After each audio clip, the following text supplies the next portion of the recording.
السلام عليكم ورحمة الله وبركاته.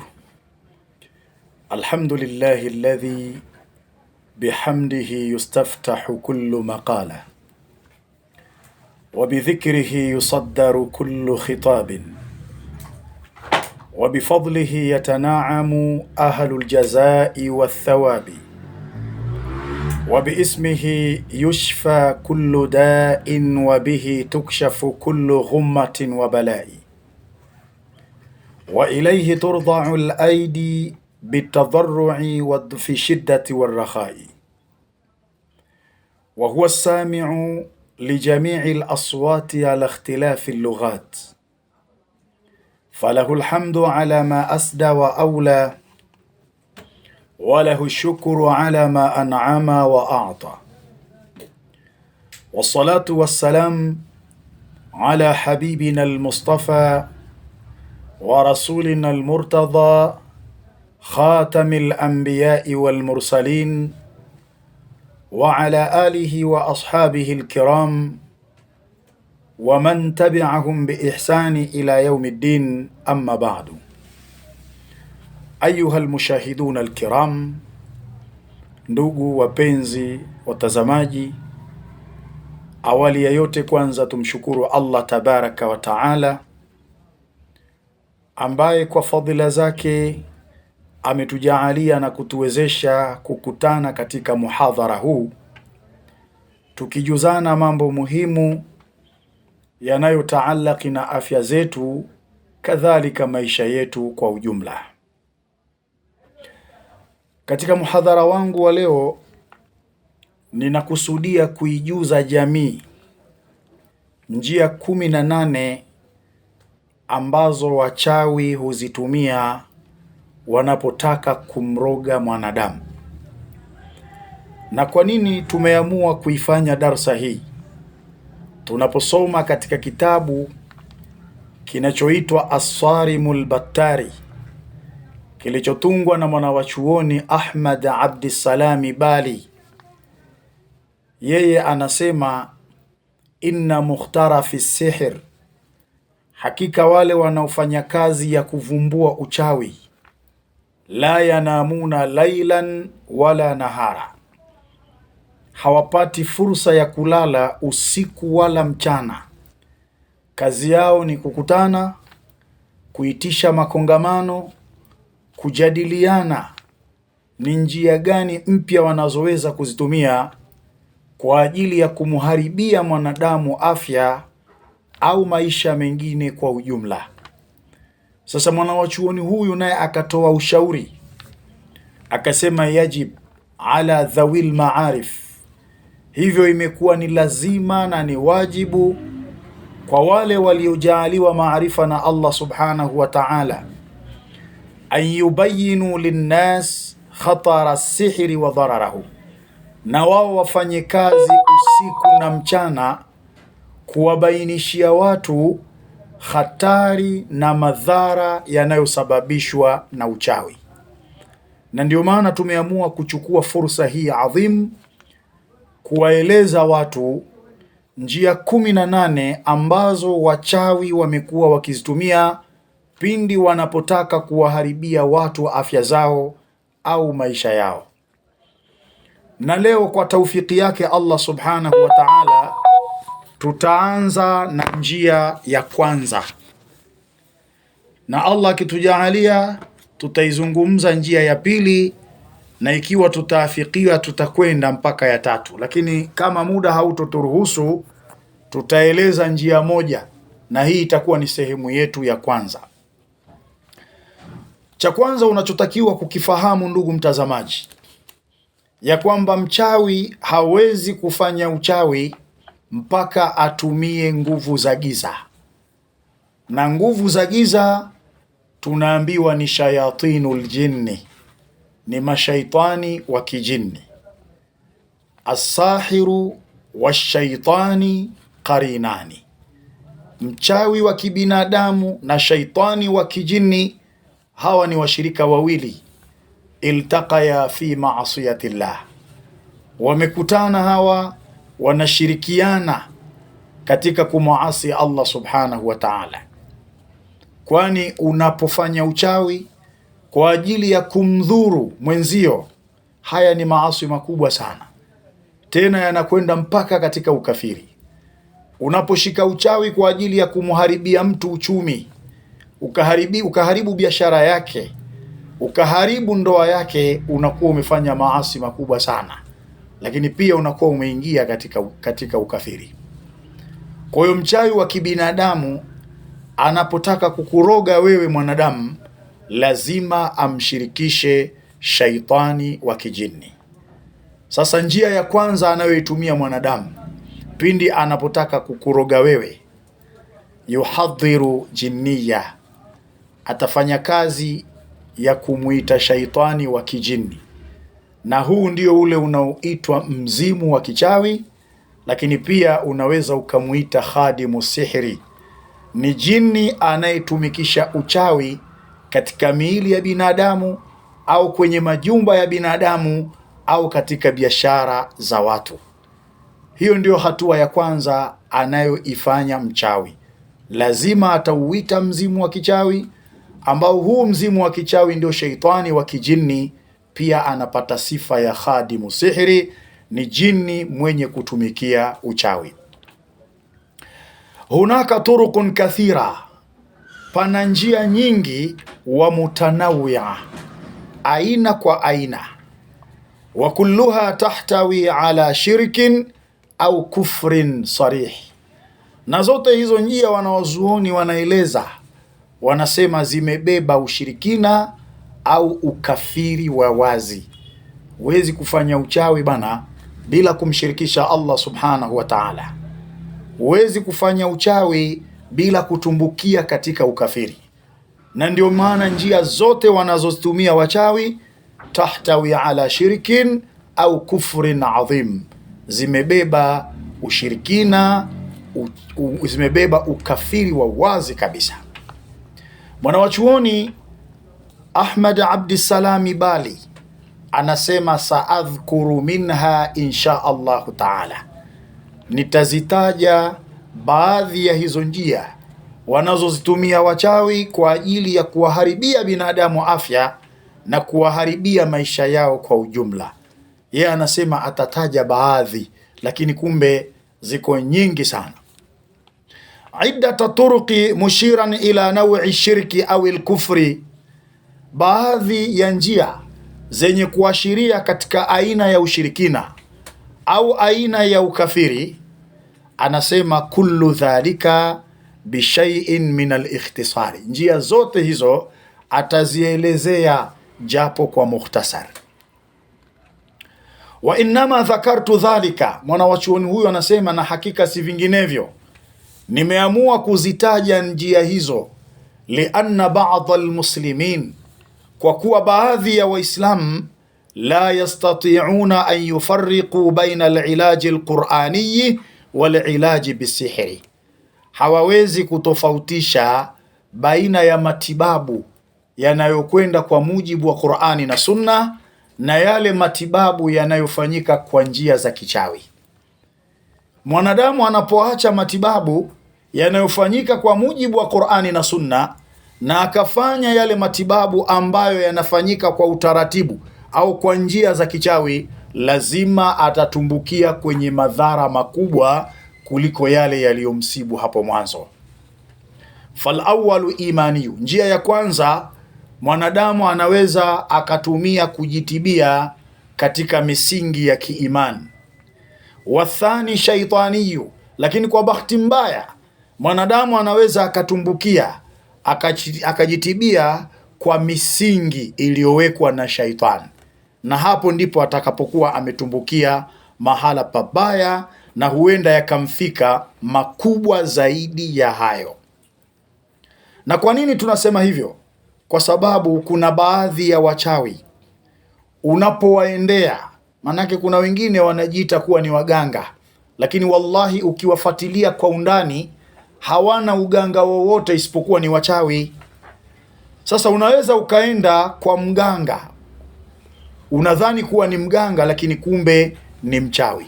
Kwa matibabu atakayokufanyia atakufanyia kwa njia za kichawi. Nini anachokifanya?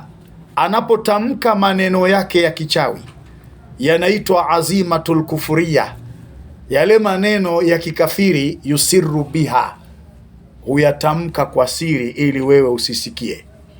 Wa yu'linu fima bainaha, na ikifikia sasa anataka kutamka maneno ambayo hayana shubha, basi anaweza akatoa sauti biayati qur'aniya, anaposoma zile aya za Qur'ani, likayasma'aha almaridh, ili mgonjwa asikie kwamba kumbe mahala hapa nilipokuja nimekuja sehemu ambayo ni sahihi, huyu anatibu kwa mujibu wa Qur'ani na Sunna. Lakini kuna mahala pengine kazungumza maneno kwa siri, kwa sababu hayo maneno ya siri anayoyazungumza ni viapo kwa mashaitani wa kijini, ni matambiko yanayohusiana na tiba za kishirikina.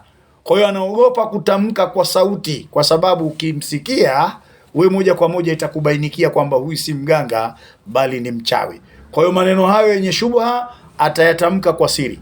Lakini pale anapofikia sasa kutaka kukuaminisha wewe kwamba yeye ni mganga na matibabu yake ni sahihi, yu'linu bi ayati qur'aniya likai tasma'u, anatoa kwa sauti, anadhihirisha kuzisoma zile aya za Qur'ani ili wewe mgonjwa upate kuzisikia. Kwa hiyo utakaposikia anasoma aya za Qur'ani utajua kwamba huyo si mshirikina, si mchawi, bali ni mganga. Kwa hiyo fatusallimu likulli amri ya'muruka sahiru, utakubaliana na kila jambo analokuamrisha mchawi. Kila atakachokuambia wewe utakubali. Kwa nini? Kwa sababu umekwisha msikiliza na unaamini kwamba matibabu yake yanaenda kwa mujibu wa Qur'ani na Sunna. Hiki kitendo cha kwenda kwa waganga wa kishirikina, lakini kwenda kwa wachawi ili wakusaidie, hatimaye unatumbukia katika kusababisha madhara makubwa katika jamii. Mfano wa hayo madhara, mchawi au mganga wa kishirikina anaweza akakwambia niletee mkono wa albino, na hii ni hatari sana. Au anaweza akakwambia tafuta mtoto mwenye umri wa miaka 4 utembee naye, na ndio maana tunaona hizi kesi za kubaka zimekuwa nyingi sana. Haya ni miongoni mwa masharti wanayopewa watu pale wanapokwenda kwa waganga wa kishirikina au kwa wachawi kwa ajili ya kutafuta nafuu katika maisha yao. Lakini mwingine anaambiwa nenda katembee na dada yako ulozaliwa naye, mwingine anaambiwa nenda katembee na mama yako mzazi. Ndio maana leo tunaona wengi wanawabaka dada zao au mama zao waliowazaa, na masharti mengine yanayofanana na haya ambayo yamesababisha madhara makubwa katika jamii. Miongoni mwa hayo wapo watu ambao huwatoa watoto zao, huwatoa mama zao. Na hii ni kwa sababu gani? Kwa sababu matibabu wanayokwenda kuyafanya ni matibabu ambayo hayaendi kwa mujibu wa Qur'ani na mafundisho ya Mtume Muhammad sallallahu alaihi wasallam. Kwa hiyo njia ya kwanza ambayo tumeiona siku ya leo ni yule mchawi lazima amtumie shaitani wa kijini.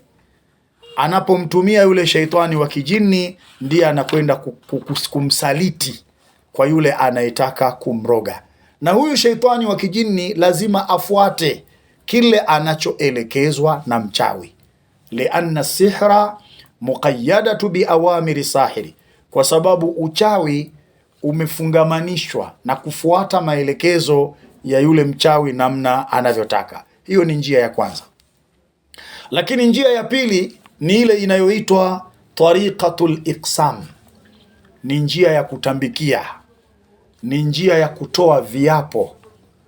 Mtu anaamua kutambika, anaamua kutoa viapo, na viapo hivi hamuapii Mwenyezi Mungu Subhanahu wa Ta'ala, bali anawaapia wale mashaitani wa kijini, khuddamu sihri, wale ambao kazi yao ni kutumikisha uchawi katika miili ya binadamu au katika biashara za watu, majumba ya watu na kadhalika. Hiyo ni njia ya pili.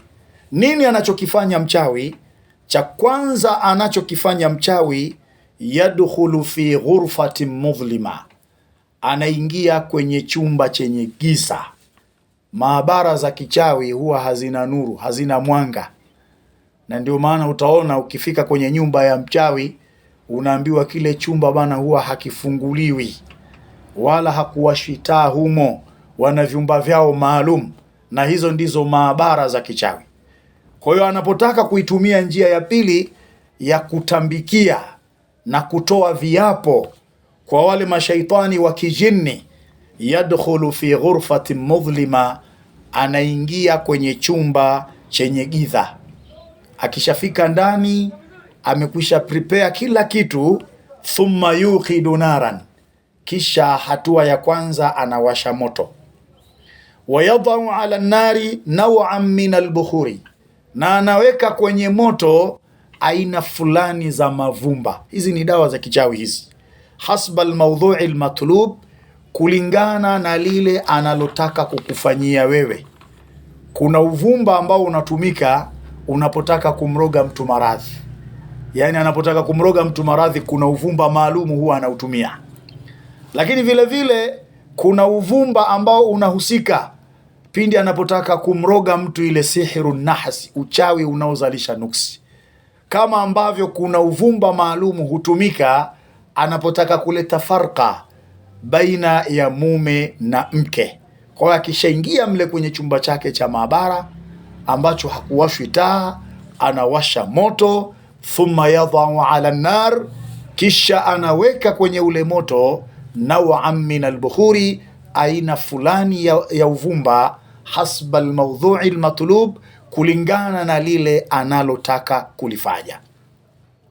Mwanawachuoni Ahmad Abdissalami Bali anasema idha kana yuridu tafriq, anapotaka kuleta farqa baina almar'i wa zawjihi, baina ya mtu na mkewe, au ilqa aladawati walbaghdha, au anapotaka kusababisha uadui na chuki baina ya watu, wa mashakala dhalika, na yale yanayofanana na hayo, yadau ala nari, anaweka kwenye ule moto ule aliyowasha, bukhuran dha raihatin kariha, uvumba wenye harufu mbaya, wenye harufi yenye kuchukiza. Mtu asije akakudanganya kwamba mchawi anapotaka kuroga, anapoweka uvumba, zile dawa huwa zinatoa harufu nzuri. Hapana, lazima harufu yake itakuwa ni yenye kukera, ni harufu yenye kuchukiza. Wa idha kana yuridu ilqaa mahabba, lakini anapotaka kumroga mtu mapenzi, ndo utasikia kuna mtu amelishwa limbwata yule, ameinamishwa yule. Huu ni uchawi pia, kwa sababu mapenzi kwa mume na mke yanatakiwa yawe baina wa baina, kati kwa kati bwana. Mwanamume aweze kufanya kazi zake, aweze kujitambua kwamba hili analonifanyia mke si sawa, kadhalika hata mke naye ajue hili ninalofanyiwa na mume si sawa. Sasa kuna uchawi wa mahabba, sihirul mahabba. Idha kana yuridu ilqaa mahabba, anapotaka kuingiza mapenzi kwa njia za kichawi, au faka rabatin, au kufungua kifungo kwa njia za kichawi, au aqdi rajuli an zawjatihi, au mwanamume kufungwa ashindwe kumwendea mkewe. Wapo watu ambao wamefungwa, hawawezi kufanya tendo la jimai na wake zao, anafungwa akiwa ndani anashindwa, lakini akienda nje anaweza. Hii inaitwa ni iqdu rajul an zawjatihi, ni mwanamume kafungwa anashindwa kumwingilia mkewe. Uchawi kama huu upo, unaitwa sihirul uqad, uchawi wa mafundo. Au halu sihri, au anataka kuufungua uchawi, lakini anaufungua uchawi kwa kutumia uchawi. Yadha'u bukhuran dha raihatin tayyiba, anapotaka kufanya hivyo, hapa inakuwa ni kinyume sasa, anafukiza ule uvumba wenye harufu nzuri, lakini kila anachokwenda kukifanya ni kibaya, kwa sababu unamroga mtu mahaba, sihirul mahaba. Na ukishamroga mtu mapenzi, anakuwa ni kama vile mjinga mjinga hivi. Unachokwenda kukifanya, unakwenda kumfunga mwanamume ashindwe kumwingilia mkewe. Hili jambo pia ni baya. Kwa hiyo pia huwa zinatumika njia kama hizi. Mtu anarogwa sihirul mahaba au sihirul uqad, au anaenda kufunguliwa, lakini njia zinazotumika zinakuwa ni njia za kichawi. Hizi ni miongoni mwa njia ambazo anazozitumia mchawi pindi anapotaka kufanya uchawi wa aina hii. Akishayakamilisha hayo mambo, kisha washa moto, kisha anza kufukiza ule uvumba. Thumma yabda usahiru fi tilawati azimatihi shirkia, kisha yule mchawi sasa anaanza kutamka maneno yake ya kishirikina. Wa hiya talasimu muayyana, nazo ni talasimu maalumu, talasimu za kichawi, talasimu za kishirikina. Tahtawi ala iqsami ala aljinni bisayidihim, viapo hivyo na maneno hayo na talasimu hizo zimebeba kiapo, anaapiwa jini ambaye ni bosi wao, mkubwa wao katika hao majini. Wa sualihim biadhimihim, na haya ni maombi yanayoelekezwa kwa mkubwa wao wa kijini. Kama tatadhammanu anwaa min ashirki al-ukhra, kama ambavyo maneno haya yanaweza kuwa yamebeba aina nyingine za ushirikina. Kataadhimi kubarai ljinni, kama vile kuwatukuza na kuwaheshimu wale wakubwa wa majini wale.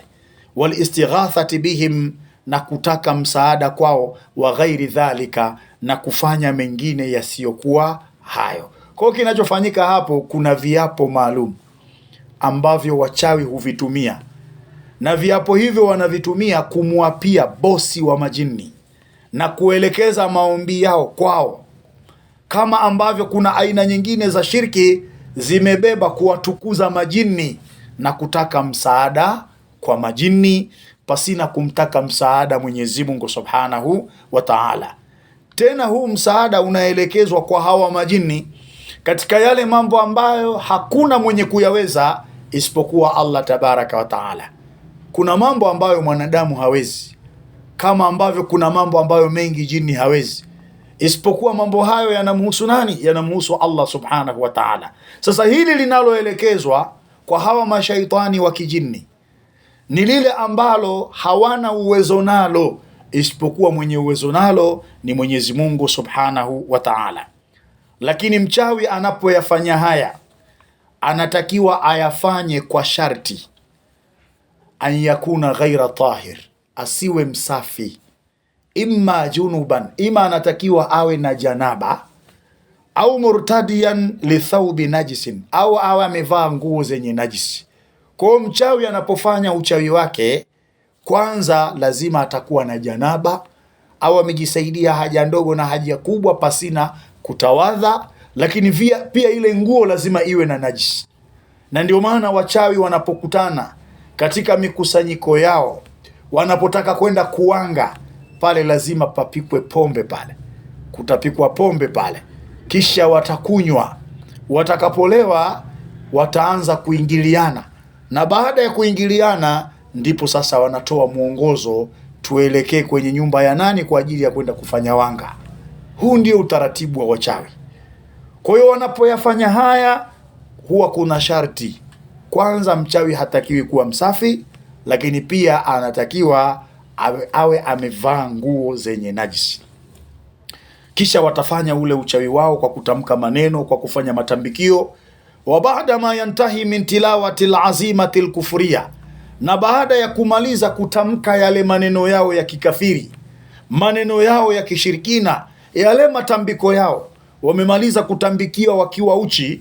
Yadhharu amamahum shabahun ala hayati kalbi, kuna dhihiri mbele yao sasa mzimu wenye sura ya mbwa au thuban, au kunaweza kukahudhuria joka kubwa mbele yao, au ayati hayatin ukhra, au ule mzimu wa kichawi unaweza ukaja kwa umbile jingine lolote. Ukishafika pale ule mzimu wao wa kichawi, fayaamuruhu sahiru bima yuridu, pale ndipo mchawi anauamrisha ule mzimu kile anachokitaka. Wa ahyanan la yadhharu lahu shay'un, na wakati mwingine anaweza akafanya matambiko pasidhihiri chochote mbele yake. Wa innama yasma'u sautan, na anaweza akawa anasikia sauti, lakini sauti ya kitu asichokiona. Inaweza ikatokea hali kama hiyo. Wa ahyanan la yasma'u shay'an, na wakati mwingine anaweza asisikie chochote kabisa. Wa innama yash'uru bi shay'in qad hadara amamahu, lakini awezekana akawa anahisi ya kwamba kuna kitu kimehudhuria mbele yake. Lakini mchawi pia anapoyafanya haya, huwa anaweza akafungamanisha ule uchawi na vinasaba vyako wewe ambaye anataka kukuroga. Na vinasaba inaweza ikawa ni nywele zako, lakini pia inaweza ikawa ni qita'atu min thawbik, kipande cha nguo yako, nguo ambayo ulikwishaivaa, fiha raihatun min arqik, ndani yake kuna harufu ya jasho lako. Haya ndio mambo ambayo mchawi huyatumia. Kwa hiyo ukilala, umeamka asubuhi, umenyolewa, jua kwamba nywele hizo zimechukuliwa, zimeingizwa kwenye maabara ya kichawi, zimefanyiwa matambiko, zimechanganywa na dawa za kichawi, umerogwa wewe. Au umehifadhi nguo yako kwenye sanduku, kisha unakwenda kuivaa, imekatwa, kile kipande kimechukuliwa na wachawi, kimeingizwa maabara, kimeenda kuchanganywa na dawa za kichawi, matambiko yamefanyika, umerogwa. Lakini wakati mwingine mtu anaweza akakuvizia, unatembea pale, unapokanyaga anachukua mchanga wa nyayo zako na mambo mengine yanayofanana na haya. Upata watu wakachukua mpaka hata vile vitambaa, unapomaliza kufanya tendo na mwanamke, umefutwa pale, kile kitambaa kinachukuliwa, unakwenda kufanyiwa mambo. Hii yote ni hatari sana, na ndio maana wanawazuoni wakasema yajibu ala dhawil maarifi, ni lazima na ni wajibu kwa wale waliopewa maarifa na Mwenyezi Mungu Subhanahu wa Ta'ala, an yubayinu linnasi khatara sihri wa dhararahu, wawabainishie watu hatari na madhara yanayosababishwa na uchawi. Na ndio maana tumeianzisha darasa hii, na leo tumezizungumza njia mbili. Njia ya kwanza wanaotumia wachawi wanapotaka kumroga mwanadamu, lakini pia tumetumia njia ya pili mchawi anayoitumia pindi anapotaka kumroga mwanadamu. Sasa tumejifundisha nini katika hizi njia mbili ambazo tumezisoma? Maanake ninapolifunga darasa langu lazima tueleze ni mambo gani ambayo tumejifundisha, ili yawe na msaada katika maisha yetu, lakini pia katika dini yetu, kwa sababu mwanadamu atakiwa awe na imani ambayo ndio inamfungamanisha yeye na Mwenyezi Mungu Subhanahu wa Ta'ala. Sasa ni mambo gani tumejifundisha katika darasa yetu hii? Jambo la kwanza tumejifundisha, aljinnu tufaddilu alghurafa almudhlima, mashaitani wa kijini wanafadhilisha vyumba vyenye giza. Yani wanapenda sana kukaa kwenye vyumba vyenye giza. Asije mtu akakudanganya kwamba kulala giza ndio raha na ndio jambo lenye faida, au kusoma dua yako giza mtu akakwambia ndio raha. Hapana, aljinnu yufaddiluna ghurafa almudhlima, majini tena mashaitani wa kijini wanapenda sana vyumba vyenye giza, lakini malaika wanapenda vyumba vyenye nuru. Hilo ni jambo la kwanza ambalo tunajifundisha. Kwa lazima sisi tupishane na hawa mashaitani wa kijini. Ikiwa wao wanapenda vyumba vyenye giza, basi sisi tufanye mambo yetu kwenye vyumba vyenye nuru. Na kama hata huwezi kulala na taa, basi fanya mwanga wake uwe hafifu, usipendelee sana kulala gizani, kwa sababu mashaitani huwa wanapenda sana. Lakini jambo la pili ambalo tunajifundisha, aljinnu tataghadha ala raihati albakhuri allati lam yudhkar ismullahi alaiha, majini wanakula uvumba wenye harufu mbaya, tena ule uvumba ambao haukutajiwa jina la Allah tabaraka wa taala. Ni tofauti na mtu anaweza katia ubani akaweka udi, lakini akamtaja Mwenyezi Mungu Subhanahu wa Ta'ala. Lakini mashaitani wa kijini, unapoweka uvumba wenye harufu mbaya, tena usimtaje Allah, ikawa wewe unatoa viapo vya kishirikina, ikawa wewe unafanya matambiko, basi majini hupenda sana na wanakula ule uvumba na wanahudhuria kwa haraka sana. Kwa hiyo mtu akikufanyia dua akaweka mafusho uvumba wenye harufu mbaya, mwambie hapana bana, kwani hakuna uvumba wenye harufu nzuri? Kwa sababu uvumba wenye harufu mbaya mashaitani wa kijini hupenda, lakini harufu nzuri hupenda malaika. Inna Allaha jamilu yuhibbul jamal, au inna Allaha tayyib yuhibbu tayyiba, Mwenyezi Mungu mzuri apenda vitu vizuri. Hilo ni jambo la pili ambalo tunajifundisha katika darasa yetu.